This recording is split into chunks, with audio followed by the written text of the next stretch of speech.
Nobody in Millfield thought Owen Calloway would last long as a single father. Too quiet, too steady, too ordinary.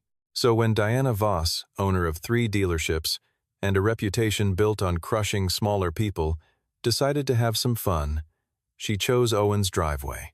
12 rusted, broken, engine-dead cars appeared overnight.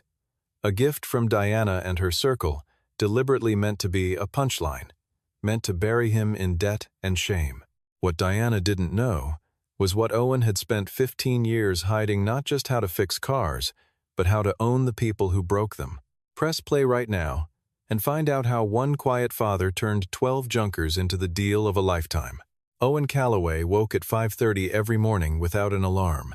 He moved through the house in a particular order: coffee first, then oatmeal on the stove, then 3 quiet knocks on the door at the end of the hallway. The knocks were never louder than necessary, and Bonnie always answered them the same way. A small groan, then the shuffle of feet, then the door opening to reveal a 7-year-old with tangled hair and serious eyes. Their house on Cartmill Road was a single story with a narrow front yard and a garage that held more tools than it did cars. The neighbors who had lived on that street long enough knew that Owen kept to himself, paid his bills on time, and never asked for anything. The ones who hadn't lived there long assumed he was simply unremarkable. Neither group was entirely right. Owen had been in Millfield for 7 years, long enough that most people had stopped wondering about him, which was exactly how he preferred it. He had a few routines, a few friendships that did not require much maintenance, and a daughter who had inherited, in equal measure, his quietness and his way of watching things before deciding what to think about them. Bonnie was the kind of child who asked one precise question where other children asked 5 imprecise ones. Owen answered her questions with the same seriousness he brought to everything else, which had produced, by the time she was 7, a girl with an unusually accurate picture of how the world worked, and a deep preference for honesty over comfort. The garage told a different story if anyone had known how to read it. Along the back wall hung tools on a pegboard, each one in its exact place, each one worn smooth from years of use. On the floor beside the workbench sat a metal toolbox painted red, or what had once been red. Now a faded rust orange where the paint had chipped and aged. It had belonged to Owen's father, and before that to no one Owen knew of. Bonnie was not allowed to touch it, though she sat on top of it nearly every evening while her father worked, swinging her legs and asking questions he almost always answered.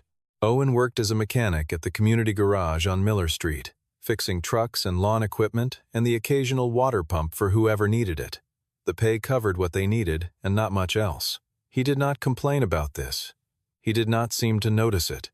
On a Tuesday morning in early October, his neighbor Lucas came around before 8 with 2 cups of gas station coffee and the look of someone who had heard something worth repeating.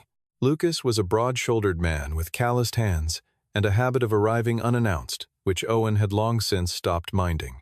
They sat on the front steps while Bonnie ate inside. Lucas said that Diana Voss had been making moves on the land along Cartmill Road, specifically the parcels between the hardware store and the old feed lot, which happened to include the lot Owen was sitting on. Owen listened without interrupting. When Lucas finished, Owen said only that he was not selling. Lucas nodded like he'd expected that answer, and the 2 men finished their coffee without saying much else. Before she left for school that morning, Bonnie took her father's hand on the front steps and looked up at him with the particular seriousness she reserved for important questions. She asked why people always looked at them the way they did, the sideways glances, the polite silences that lasted a beat too long. Owen looked at her and said it was because they didn't know who he was yet. Bonnie accepted this, and they walked to the car. Diana Voss had built her reputation the way certain people build walls, one deliberate stone at a time, placed to keep things out as much as to hold things up. She had inherited 1 dealership from her father 8 years earlier and turned it into 3, pushing her annual revenue past $40 million through a combination of precise financial maneuvering and a talent for identifying when someone else's weakness was her opportunity. Her offices occupied the top floor of the Voss Auto Group headquarters on Renfield Avenue. Glass walls, steel fixtures, and framed magazine covers arranged in a line that read like a timeline of her ambitions being realized. She was not a loud person. She had learned early that volume was what people used when they lacked precision, and precision was the thing she had in abundance. Her assistant Jessica had worked for her for 2 years and had absorbed, through careful observation, the most important rule of the office. Diana's silences were never empty. They were loaded. She was the kind of person who made other people feel that the room became smaller when she entered it, not through intimidation exactly, but through a quality of attention that suggested she was always calculating something, and that the calculation would eventually produce a result that was inconvenient for whoever had miscalculated in her presence. The staff at all 3 dealerships knew this. The suppliers knew it. The local officials who attended Diana's quarterly breakfasts knew it best of all. The 4th dealership had been Diana's plan for 3 years. The location on Cartmill Road sat at the intersection of Route 9 and the approach to the new commercial development going up on the east side of Millfield, the kind of geography that a person in Diana's business did not find. Twice, she had offered fair prices through 2 separate brokers. Most of the landowners along that corridor had accepted. Owen Callaway had declined both offers without explanation, which Diana found more interesting than annoying. She told Jessica to find out who he was. The report came back thin: mechanic, single father, quiet life, no apparent financial ambitions. Diana read it twice, set it down, and said that if a man had no ambitions, there was usually something else keeping him in place. Something they hadn't found yet. She told Jessica to arrange a different kind of conversation, the kind that didn't require a broker. What followed was not spontaneous. It required a flatbed company, 4 separate towing services operating across a single overnight window, and a man in the county assessor's office who owed Diana a favor. 12 vehicles were sourced from salvage lots and impound auctions across 3 counties, chosen specifically because each one had already been rejected by repair shops, tagged beyond economical repair, stripped of value in the official record. The cost of the operation to Diana was under $4,000. The vehicles were deposited in 2 rows along Owen Callaway's front drive before 5 in the morning, while the neighborhood slept. Each one bore a handwritten sign that read, "For scrap sale," and each sign was stamped with the name of a different failed repair shop, as though Owen had been collecting them. Owen came outside at 6:15 to get the newspaper and stopped at the edge of the porch. He stood there long enough for the coffee to cool in his hand. Bonnie appeared beside him a few minutes later, rubbing her eyes, and looked at the 2 rows of rusted, broken, deflated, shattered vehicles filling the driveway from the gate to the street. She asked if someone had given them cars. Owen said nothing for a moment. Then Lucas appeared from across the yard, moving fast, because Lucas had seen the trucks come in the night before and had not known what to do with what he had witnessed. He told Owen what he had seen. Owen listened with the same expression he wore for most things still, attentive, without visible alarm. The neighborhood was waking up. A few people had already stopped on the sidewalk. Phones were out. Within the hour, a local message group had posted a photograph of the driveway, with a caption that the people who had arranged all of this found very satisfying. A woman who lived 2 doors down leaned against her mailbox and shook her head. A man walking his dog slowed down, took a photograph, and kept walking. A teenager on a bicycle circled the block twice. None of them knocked on Owen's door to ask if he was all right. In fairness, they would not have known how to frame the question. It was the kind of spectacle that produced commentary more easily than compassion, and Millfield was not unlike most towns in that regard. A patrol officer named Greer came by mid-morning and filled out a report while Owen explained, calmly and without irritation, that he had not requested these vehicles, had not arranged their delivery, and had no knowledge of where they had originated. Officer Greer wrote everything down and said he would look into it. What he did not say was that he had received a call the night before from the city manager's office, where a certain account of events had already been established, one in which Owen Callaway was described as having begun unauthorized accumulation of salvage vehicles on a residential property in violation of municipal zoning code. By noon, Owen had received a formal notice from the Department of Urban Management. He had 30 days to clear the property or face a compliance review and possible asset freeze. Owen read the letter at the kitchen table while Bonnie finished her lunch. Then he folded it, set it in the drawer with the utility bills, and went out to the garage. He walked the length of both rows of vehicles slowly, flashlight in hand, stopping at each one. He crouched beside certain cars for longer than others. He knocked on frames with 2 knuckles. He pressed his palm flat against chassis metal and listened. Bonnie watched from the porch. When Owen reached the 8th car in the 2nd row, a battered shell of a vehicle that had been painted over so many times its original color was impossible to guess, he was still for a long time. On his way back inside, he stopped at the edge of the driveway and bent down to pick up a small stone from the gravel. He turned it over once in his fingers and put it in the pocket of his jacket. Lucas, who had been watching all of this from the fence, did not ask why. He had learned, over years of friendship, that Owen's actions clarified themselves eventually. That evening, Owen did not call a lawyer.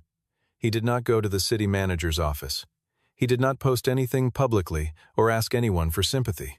He went to the phone and called a man named Adrian, who worked in automotive consulting out of Chicago and who had known Owen a long time. Owen described each vehicle in turn: engine condition, chassis response, body damage, frame integrity, with the calm specificity of someone reading from a well-organized report. He was 7 cars in when Adrian interrupted him. He asked Owen to describe the 8th car again. Owen did. There was a silence on the line that lasted several seconds. Then Adrian asked, very quietly, whether the frame on the 8th car was original. Owen said he had checked it.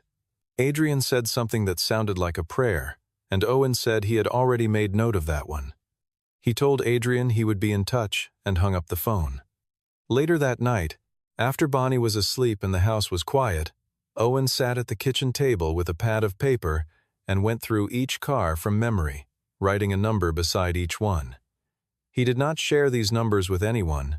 He put the paper in the drawer with the utility bills and the compliance notice, turned off the kitchen light, and went to bed. In the morning, he pulled the first car into the garage and opened the hood. He worked with the kind of efficiency that comes not from hurry but from certainty, knowing exactly what a problem is before beginning to address it, so that no motion is wasted. The Honda sedan went in on a Wednesday and came out on Friday.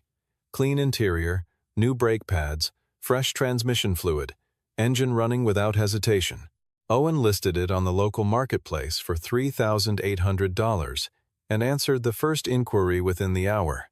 It sold before noon. The Chevy truck took 3 days and needed a valve job, which Owen completed without sending out for parts because he had ordered them Tuesday. That one sold for $5,200.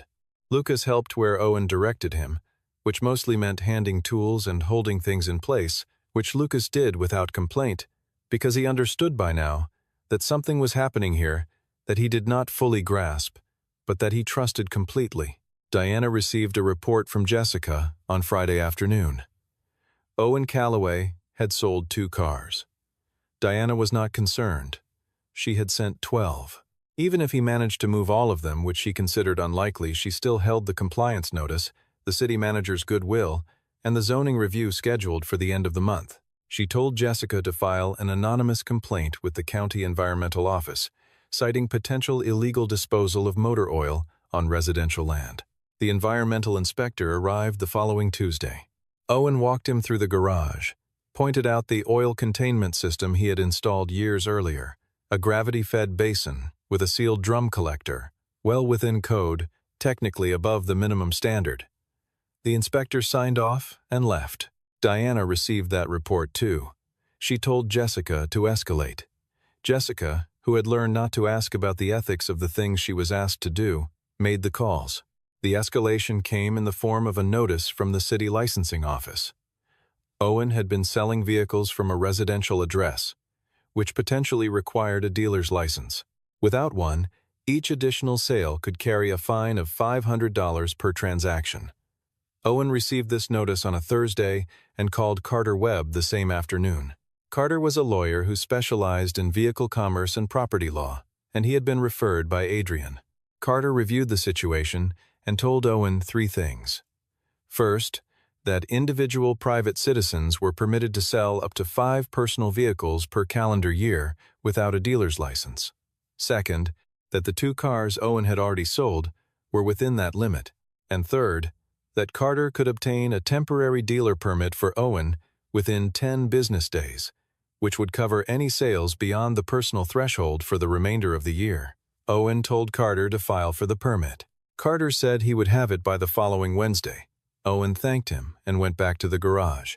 That evening, Bonnie showed Owen a drawing she had made at school, 12 cars lined up in a row, with a tall figure standing beside them holding a toolbox. The teacher had asked the class to draw something important that happened recently. Bonnie said the teacher had asked what the figure in the drawing was doing. Bonnie had said he was counting his money. Owen looked at the drawing for a moment, then folded it and put it in his shirt pocket. The 3rd through 6th cars came out in 9 days.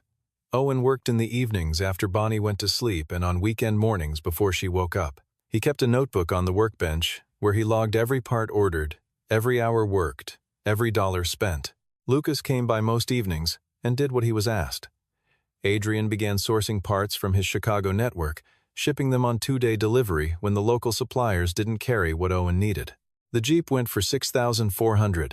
The Ford pickup, which needed more work than the others but had a cleaner frame than anyone would have guessed from the exterior, went for $7,800 to a contractor outside of town, who needed it the same week. A Volkswagen sedan, which had more wrong with it than Owen initially assessed, sold for $3,500, the only car that came in below his projected number, which Owen noted in his log without complaint. A BMW 3 Series from 2009 needed a rebuilt alternator, 2 new control arms, and fresh tires. But the body panels were straight, and the interior was intact. Owen listed it for $9,200 and received 4 inquiries the first morning. He sold it to the second caller after asking 2 questions: whether the buyer intended to drive it daily and whether they had a reliable mechanic. The buyer said yes to both. Owen said the car would serve them well. Then there was the 8th car, the one Adrian had gone quiet about on the phone. Owen had known from the moment he crouched beside it in the dark that first night that it was a different category of problem from the others.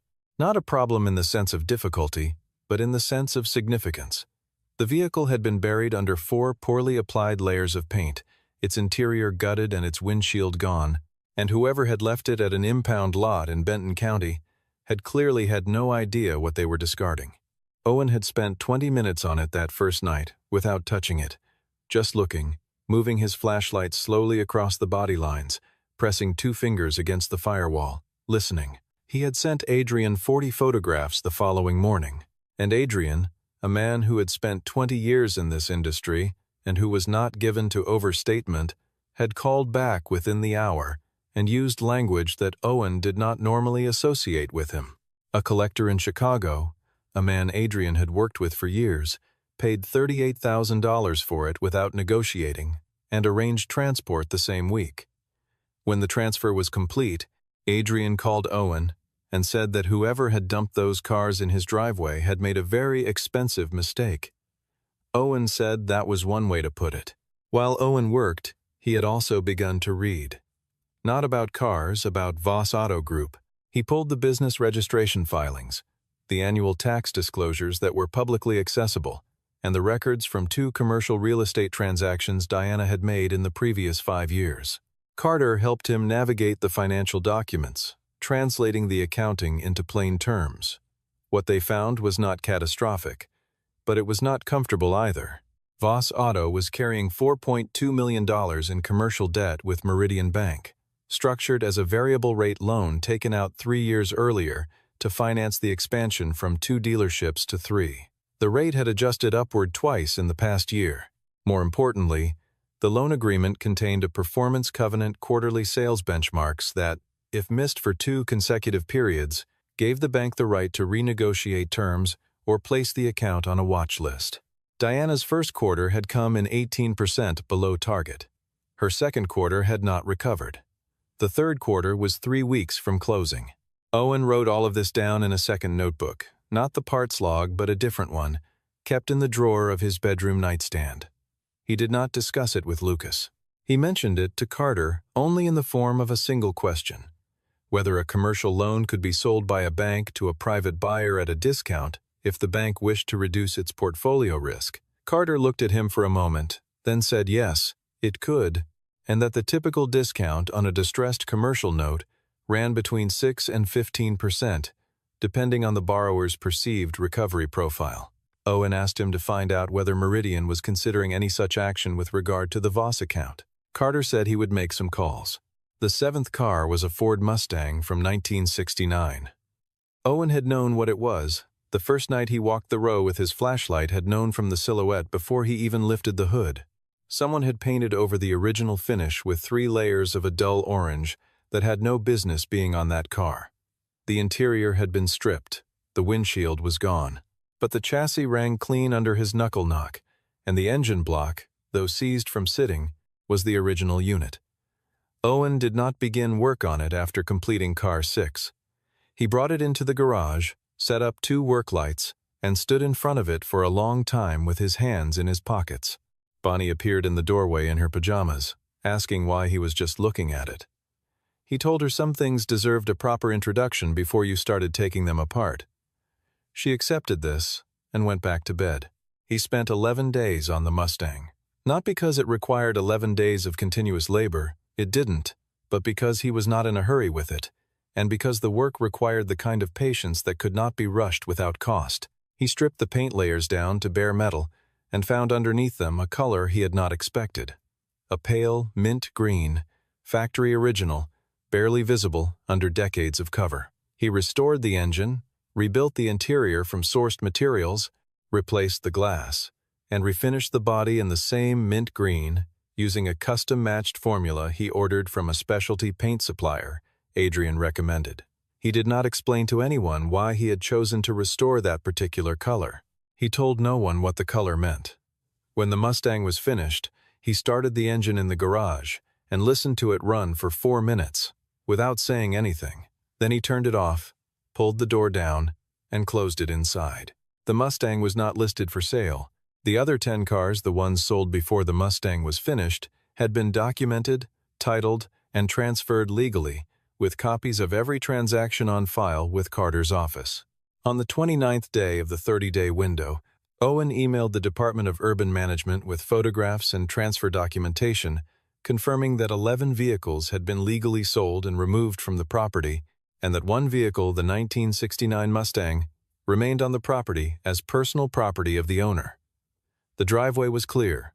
There was no ongoing violation. The compliance review had nothing to act on. When Diana received the copy of that email through her contact in the city manager's office, she sat very still in her office chair for a long moment. Then she asked Jessica how many cars Owen had sold, and for how much. Jessica had done the research. 11 vehicles, ranging from $3,800 at the low end to $5,200 for the truck to $9,200 for a BMW 3 Series from 2009. And then the 8th car, the one Diana's procurement team had found at an impound lot in Benton County and paid $400 to include in the delivery, a 1988 BMW E30 M3, which a collector in Chicago, introduced by Adrian, had purchased for $38,000 after Owen sent a detailed condition report with 40 photographs. Diana heard the number and said nothing for several seconds. Jessica did not fill the silence. Total gross from 11 cars, just over $119,000. Estimated net after parts, transport, and Carter's fees, somewhere above $90,000. Diana had spent under $4,000 to make it happen. She told Jessica to find out who Owen Callaway really was, not the mechanic on Miller Street. The person who had known what a 1988 BMW E30 M3 was in the dark with a flashlight and 2 knuckles. Jessica came back with a name: Hartwell Restoration Group, Detroit. Owen had worked there for 11 years before leaving. Senior restoration engineer. He had assessed, rebuilt, and brokered vehicles worth considerably more than anything currently sitting in Diana's 3 showrooms. He had left without public explanation, and no one at Hartwell had spoken about it, the kind of silence that suggested a departure made on good terms, but underweight. Diana stared at the name Hartwell on the page for a long time. Then she asked Jessica to pull the current Voss financial reports. She needed to see the third quarter numbers. The numbers were not good. Carter called Owen on a Monday morning, 3 weeks after the compliance deadline had passed, and told him that Meridian Commercial Bank had placed the Voss auto account on its internal watch list following a 3rd consecutive quarter below the performance covenant threshold. The bank was not in default proceedings, not yet, but was quietly exploring options to reduce its exposure on the note. Carter said he had made preliminary contact with the relevant officer at the bank. The note was $4.2 million at face value. Given current circumstances, the bank would likely consider an offer in the range of $3.7 to $3.8 million, a discount of roughly 10%, from a qualified buyer who could demonstrate financial stability and purpose. Owen asked Carter how long the window for that kind of approach would stay open. Carter said weeks, not months. Owen told him to move forward. The money from the 12 cars, combined with a personal line of credit Owen had opened 14 years earlier and never touched, maintained, through 15 years of careful, quiet living, gave him the collateral basis. Carter needed to structure the acquisition offer. Owen did not take this lightly.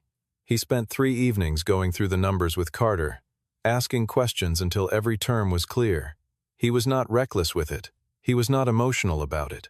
He simply understood, with the same methodical clarity that had guided him through every other step, that an opportunity of this kind did not arrive twice. The community meeting at Millfield Town Hall fell on the 3rd Thursday of the month, as it always did. Diana had a standing item on the agenda, the Cartmill Road development proposal, which had been submitted months earlier and which had survived 2 preliminary reviews. She arrived with Jessica and 2 associates from her legal team, dressed in the kind of way that communicated she considered the outcome settled. The hall was more full than usual. Hannah Marsh, a reporter from the Millfield Register, who had been covering the story since the morning the 12 cars appeared, sat in the 2nd row with a notepad. Owen arrived after Diana and sat in the middle section. He was wearing a jacket over a flannel shirt. He had not brought Bonnie. Diana presented the Cartmill Road proposal with efficiency. When she reached the section describing the final parcel, the Callaway property, she named Owen directly and described it as the last outstanding holdout in an otherwise consolidated development plan. The room shifted. The city manager invited comment from the floor. Owen stood without being called on twice. He spoke without using a microphone, in a voice that was level and reached the back of the room without effort. He said he was not selling the land on Cartmill Road, and he explained, for the first time publicly, why. His wife had died in that house. His daughter had been born in that house. There was no price for it. He did not say this angrily. He said it the way a person states something that is simply true and requires no defense. A woman in the 3rd row pressed her lips together. A man near the back stopped checking his phone. The city manager looked at his notes without writing anything. Then Owen said he had a different proposal to make. He said he wished to purchase Voss Auto Group's primary dealership, the flagship location on Renfield Avenue, at fair market value, with all current staff retained under existing contracts and with full operational continuity. He said he had reviewed the business, had adequate financing in place, and could close within 45 days. He did not look at Diana as he said it. He looked at the city manager, then at the room. The quality of silence in a room changes depending on what has just been said, and the silence that followed Owen's proposal was of a particular kind, not shocked, but recalibrating, the sound of a large group of people revising a story they had thought they already knew the end of. When he finished, he reached into his jacket pocket and placed a small stone on the table in front of him, a piece of gravel from a driveway on Cartmill Road. He left it there and sat down. Lucas, sitting 3 rows behind him, looked at the stone and understood finally what it meant. Hannah was writing so fast her notepad made a sound. The room was quiet enough to hear the ventilation system. Diana stood at her table across the hall. She looked at the stone. She looked at Owen.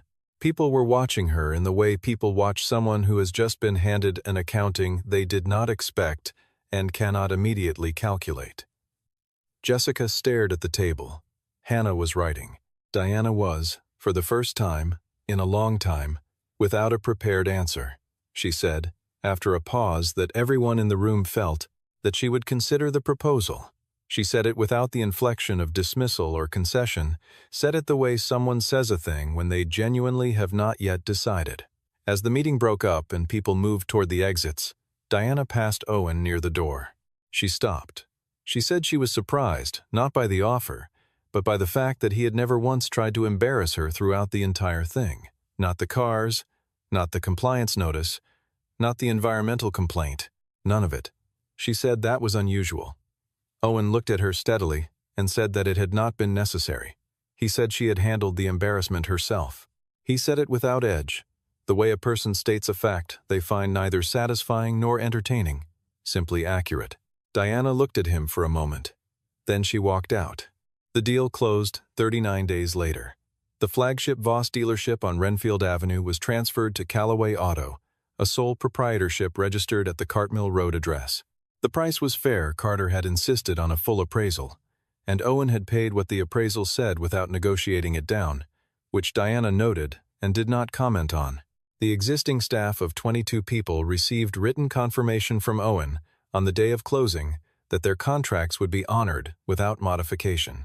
2 of them asked to speak with him individually, wanting to understand who he was and what his plans were.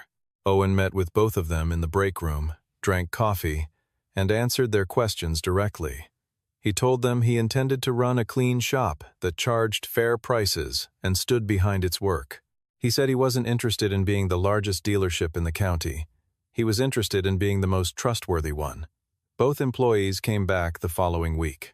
Diana had signed a brief consulting arrangement as part of the sale terms not required, but structured as an option Owen had offered, and she had accepted after a day's consideration.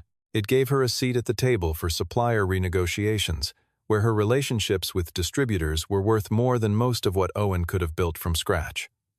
She came in on Tuesdays. She and Owen did not discuss the 12 cars.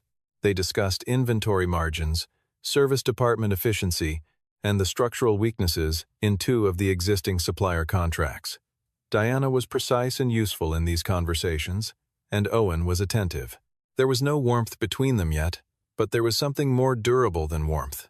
Mutual clarity about what each person brought to the table and what they expected in return. On a Saturday afternoon in the 3rd week after the closing, Owen brought Bonnie to the dealership. They walked through the whole building together. The showroom floor where 3 cars sat under the lighting. The service bay where 2 technicians were running end-of-week checks. The customer lounge that still smelled of the coffee machine Diana had chosen 3 years earlier. Bonnie walked beside her father with her hands behind her back, looking at everything carefully.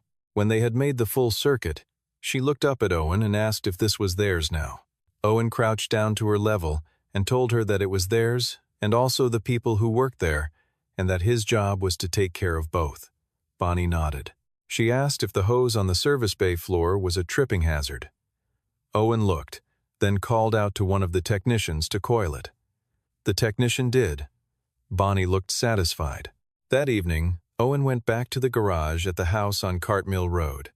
He let himself in through the side door, turned on the single overhead light, and stood in front of the mint-green Mustang. He put his hand on the hood the way he sometimes did, flat, still, like a greeting.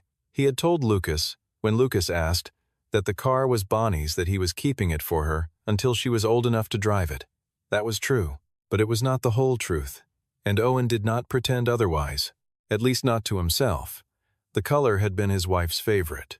She had pointed it out once on a car passing through their old neighborhood in Detroit, had turned to him in the passenger seat, and said that if she ever had a car, that was the color she would want. He had remembered it the way he remembered certain things completely, without effort, for the rest of his life. He stood in the garage for a while, with the light on. Then he turned it off, locked the door, and went inside to make dinner. On a Tuesday morning, 6 weeks after the closing, Owen woke at 5:30 without an alarm. He made coffee, put oatmeal on the stove, and knocked 3 times on Bonnie's door. She appeared in the hallway with her hair flattened on one side, eyes half open. He told her he needed someone to help open the dealership that morning. She stared at him. He said he couldn't manage the key by himself. She knew this was not true. She had seen him change a transmission by himself, and a key was considerably simpler, but she also understood, in the way that children who have been paying close attention understand things, that the invitation was not really about the key. She went to her room and came back dressed in under 4 minutes. Owen picked up the red metal toolbox from its place on the garage floor and set it in the trunk of the car. Bonnie watched him do this. She asked why he was bringing it. He said it was the first day. It felt right to bring it. They drove to Renfield Avenue in the early quiet of a Tuesday morning, the town not yet fully awake, the traffic lights cycling through their colors for nobody in particular. Bonnie looked out the window at the passing streets, with the focused attention she gave most things. Owen drove without the radio on. When they pulled into the lot and Owen cut the engine, Bonnie looked at the building still carrying the old signage, which Owen had not yet replaced, and then looked at her father. She asked if they were going to change the name on the sign. Owen said yes, eventually. She asked what it would say. He told her the name. She said it out loud once, quietly, testing it. Then she nodded and opened her door. Owen Calloway had never set out to own a dealership. He had not moved to Millfield with ambitions of that kind. He had moved there because the house on Cartmill Road was where he could be close to the memory of his wife and still be present enough to raise his daughter correctly. He had taken the job on Miller Street because it was honest work and because it kept his hands in what he knew. He had declined Diana's offers because some things are not for sale, not for any number, and he had always known exactly which things those were. What happened after the 12 cars arrived was not revenge and was not triumph, though it looked like both to people who had not been paying attention. It was simply Owen being Owen, seeing clearly what others had overlooked, valuing what others had discarded, and holding firmly to the things that mattered while everything else rearranged itself around them. Millfield would tell the story differently, depending on who was telling it. Some would say Owen had outmaneuvered Diana Voss. Some would say he had taken advantage of her mistake. Neither version captured it exactly. What had actually happened was quieter and more final. A man who had been underestimated had simply continued being himself, which turned out to be enough, and then considerably more than enough. He had told Bonnie, on the steps of the house on Cartmill Road, that people looked at them the way they did because they didn't know who he was yet. Sitting in the parking lot of Callaway Auto on a quiet Tuesday morning, watching his daughter walk toward the front door with her chin up and her hands in her jacket pockets, Owen thought that he had not been entirely honest with her about that. The truth, he thought, was simpler and stranger.